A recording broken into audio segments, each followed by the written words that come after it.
afternoon, ladies and gentlemen. My name is Frank Zaccari, and I'm the host of a weekly internet radio show called Life Altering Events. And I am honored today to be in a conversation about what is going to be the new normal. Now, as we start coming out of this crisis that we're currently all living in, we're hoping that things are going to go back to normal. Okay, but what's that mean? It's not going to go back to normal, not the way it was.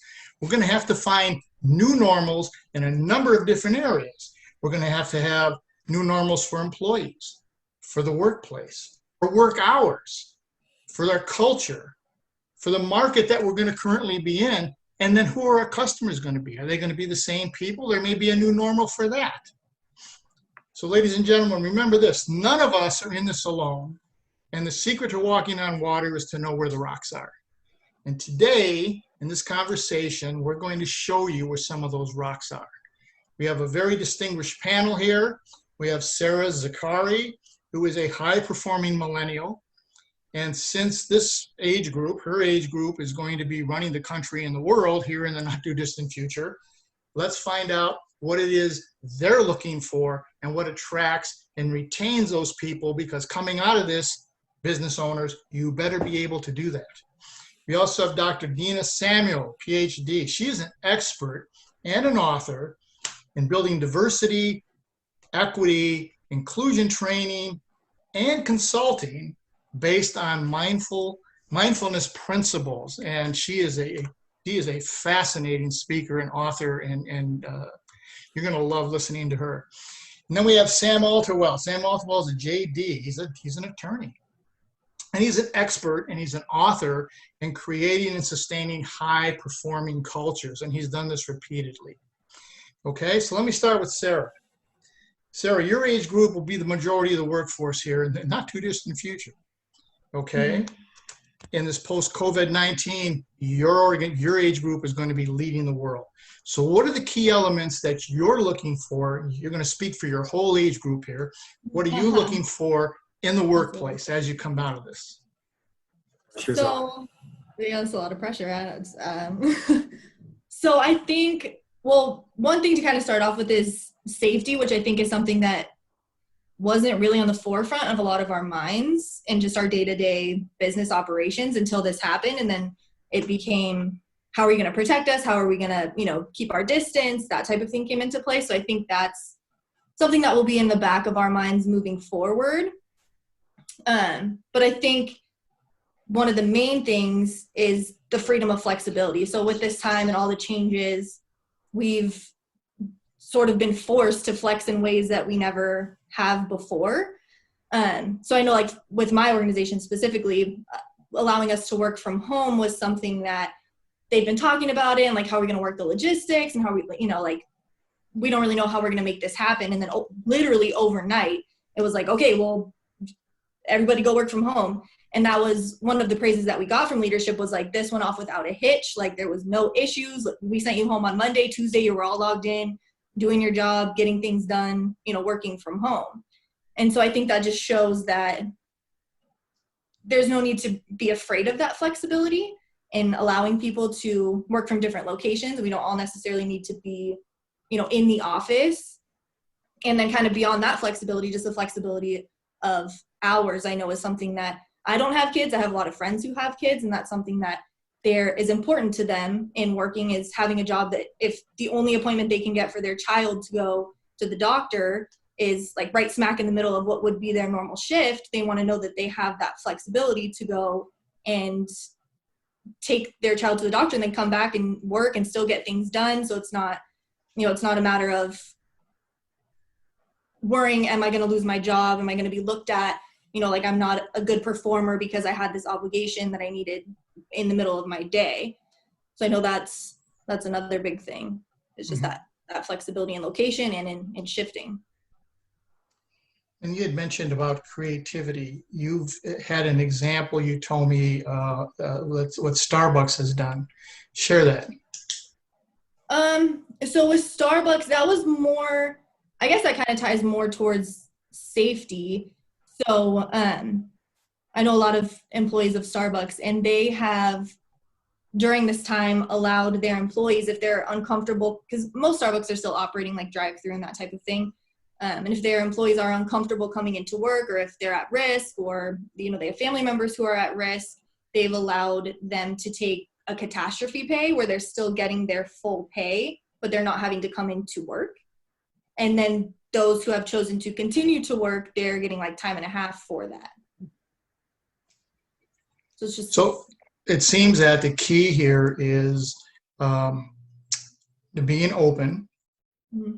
and having the flexibility and allowing employees, particularly high performing, any employee, to determine where and how they work best. Does that mm-hmm. make sense for you? Is that what you're looking for? Yeah. And I think that's kind of where the creativity comes in for me and a lot of other people that I know, is that, you know, oftentimes you come into a job or a role and, you know, this is the best practice, this is how you get this job done.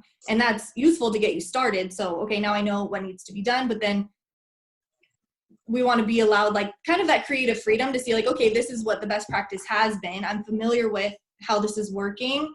And now I have this idea, like, could this make it better? Like, could we change it in this way? Like, how would this impact things? And just, you know, being in an organization that allows for that and listens to that and kind of takes that into consideration and is willing to be like, yeah, you're right. Like, that's a better practice than what the best practice was. So like, let's change things a little bit. Outstanding. Thank you, Sarah. We're going to pivot over to Dr. Samuels. Dena, mm-hmm. the pre-COVID world is over. And I've heard you say this, and you said it to me.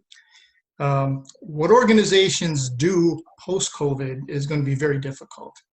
And this is going to require mindful leadership training. All right. What is this going to entail? How's this going to look? So I really appreciate what Sarah said, because we really are shifting, and the millennials are for sure leading the way. And so thinking about paying our employees fair salaries, that's been an issue we've been talking about for a long time, but in the future, that's going to, I think, take even a bigger precedence. Also, you know, all the things that she said about a flexible schedule, and also it really is going to call for businesses to really think about how they're interacting with others. So I'm not even just talking about the separation and the 6 foot, and also the you know, being on Zoom more, or being on whatever platform you're using. But we're talking about how people are interacting. And I think about this as a moment of thinking about inclusion as well, that oftentimes many organizations are saying, I can't even deal with cultural inclusion and diversity right now. We just got to do our job. And forgetting that who's doing the job, right? Right, that it turns out that 3/4 of the people that are on the front lines today are people of color. And that tells us a lot about where our brain is, like what we're thinking, what we're focusing on, and what we're not focusing on right now. This is the moment that training is critically important. People have the time to actually do the training, first of all. And we can come into a I don't know if I can say post-COVID world, because it may be a minute, but as we open up again, maybe I can say that we need to be thinking about what will it look like to hit the ground running? What kind of skills can we be learning now? And so one of the things that I talk a lot about is the idea of mindful, inclusive leadership. And that's the idea that if you have any kind of mindfulness practice, whether that be where mindfulness comes from, which is a religious practice or a spiritual practice, it could be prayer, it could be some other spiritual practice, or it could be simply focusing on the present moment awareness, that it actually lowers your implicit or unconscious biases. And when I first learned about that, I got very excited, because I'd been teaching the trainings on unconscious bias for so long, and I happen to have my own mindfulness practice from my own healing journey. And so that all came together. I wrote a book about it, and this is really what I teach and what I'm invited to teach in organizations and corporations, et cetera, around the country and beyond. And the idea is using mindfulness as a leadership tool. One of the practices I'll share with you very quickly, because maybe it'll be useful for some folks, I call it a 10-second vacation. And really what it is if you on your own time, in your own, at your own pace, inhale for 4 seconds and exhale for 6, exhaling for longer than your inhale actually calms your parasympathetic system. It lowers your cortisol levels. And now all of a sudden, even though what's happening around you may be exactly the same as it was 10 seconds ago, you are different. You are now clear, you're thinking more clearly, you are able to respond to whatever the situation is as opposed to react to it. And this is it's a huge benefit in terms of, think about how we tend to react to things. We tend to react based on stereotypes. There tend to be very exclusionary reactions we have. Yep. This way we have a moment or even 10 seconds to breathe and to come back and think a little bit more clearly of what am I missing here before I speak. You can do this in the midst of a meeting, even whether you're on a video conference or in person 6 feet away. You can actually take that 10 seconds. No one even needs to know that you're doing it.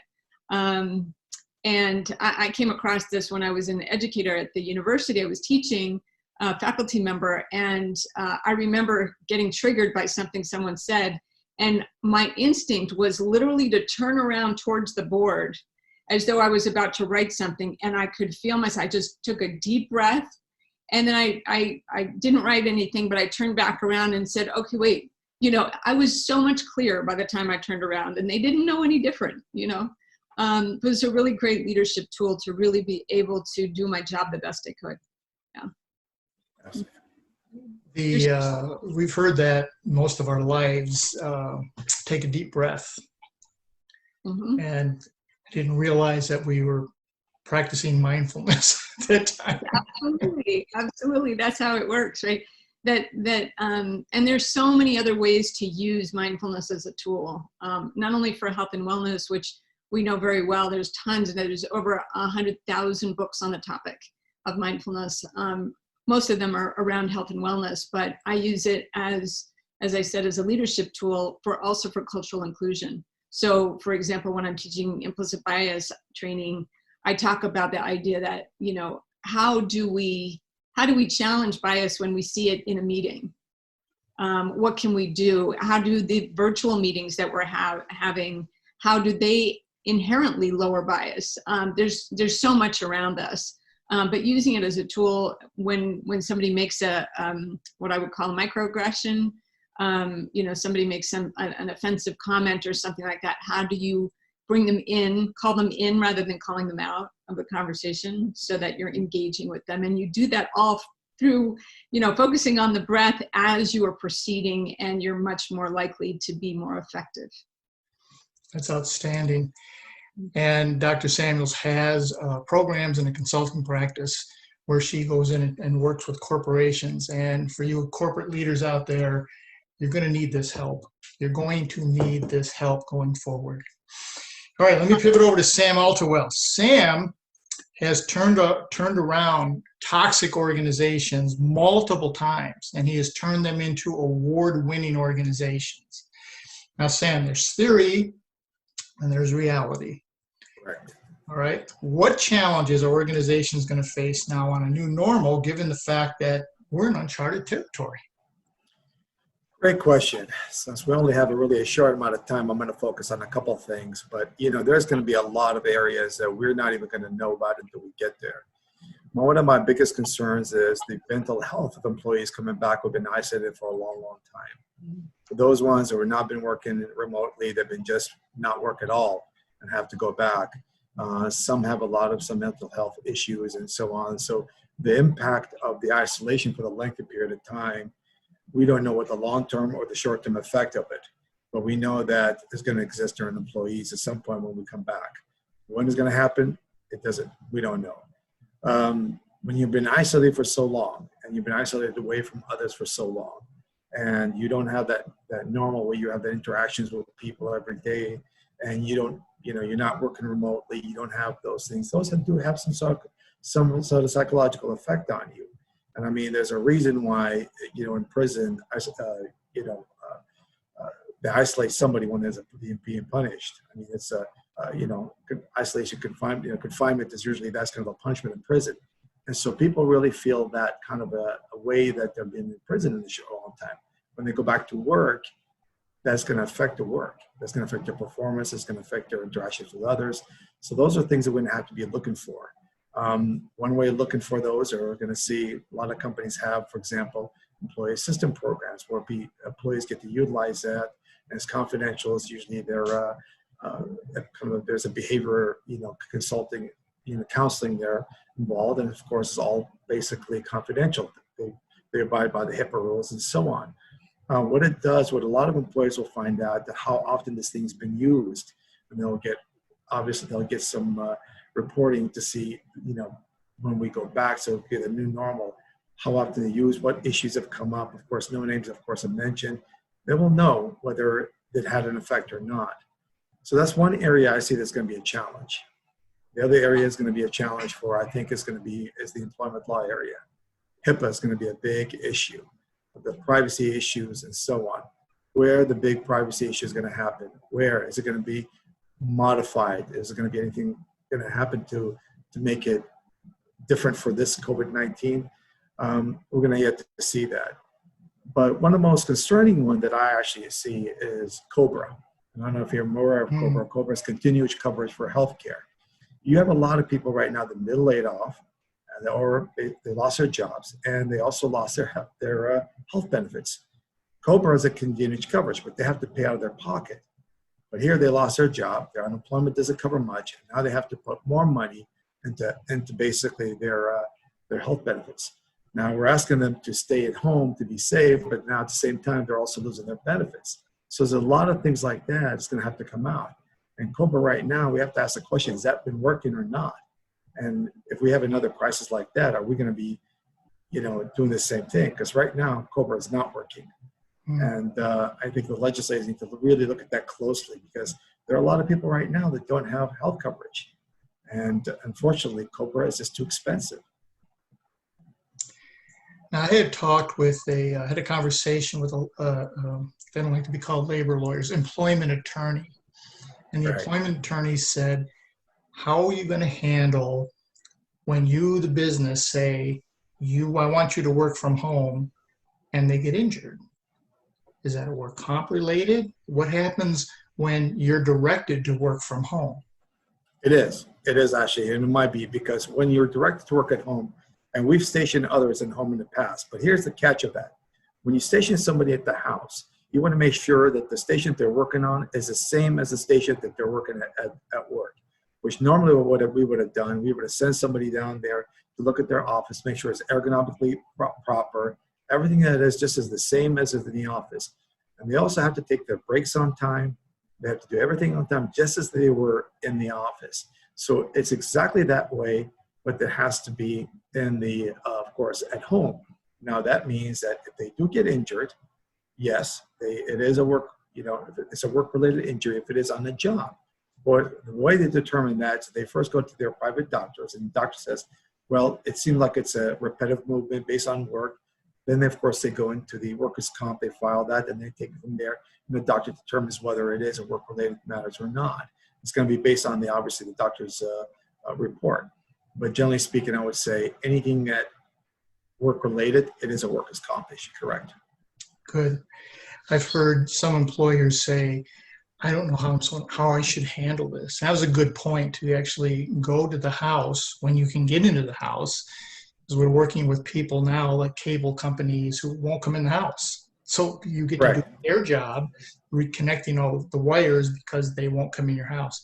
But as soon as you can, that's a very good point to make sure. When you set up, correct, when you set up somebody for a 40-hour period, not just temporary, and this is a full-time position that's going to be there for a long time, you have to set up in a way exactly the way it is at work. That way you want to make sure you're being compliant, you're being transparent, and every which way possible. So there are some benefits to working at home, and there are some, of course, some negatives as well. The benefits is that you're at home, you get to work, you don't have to travel, less traffic. Interaction with the team is less, and people like their interactions with the team. They like that team environment. A lot of organizations, their teams are like family, and they feel that they miss out on these things. And so leaders have to make sure that these regular meetings happen, and those people that are actually working remotely can actually come in for those regular meetings and have that interaction. That's outstanding. Well, ladies and gentlemen, we wanted to keep these short to the point. Dr. Samuel, do you want to add something? I was just going to say that what I've seen a lot of success with are companies that are doing just what Sam just said, is that at the end of the day, 15 minutes just to check in, or at the beginning of the day, or perhaps even both, for a team to connect, just so that there's FaceTime, but also you're saying what you did today for accountability, but you're also having a little bit of social time so that there's connection and belonging when people are isolated. Yeah. Yes, I think it's extremely important that there's some interaction. And I've even heard some people say, and I've heard you say it, Dr. Samuel, you have this meeting, don't talk about business. How are you? Mm-hmm. How are you doing today? How is everything? How are the kids? That type of stuff. And I think when going back to what we discussed earlier about if employees, how they're going to react after going back there, a lot of most managers and supervisors know their staff. So if they seem to be a little bit unusual, those are the kind of conversations you have privately, seeing how you're doing, what's going on, and maybe things like that. Because right now, when we come back there, we just don't know how people are going to react. And some are going to be thrilled, others may not be. So there may be some other issues there. Exactly. Well, ladies and gentlemen, as I said in the beginning, our goal today is to give you hope. They're very short and we're to the point. There are resources in place that will help you adjust to the new normal. You just have to reach out and get them. We're going to get through this situation, ladies and gentlemen. We will get through it, and we will come out of this better than we were before. Now, please remember this. During hard times, do 3 things. Look up, get up, and never, ever give up. Better times and better people like our 3 experts that we had here today will come into your life, and things will be better. We thank you for listening. Join us on our next life-altering event chat.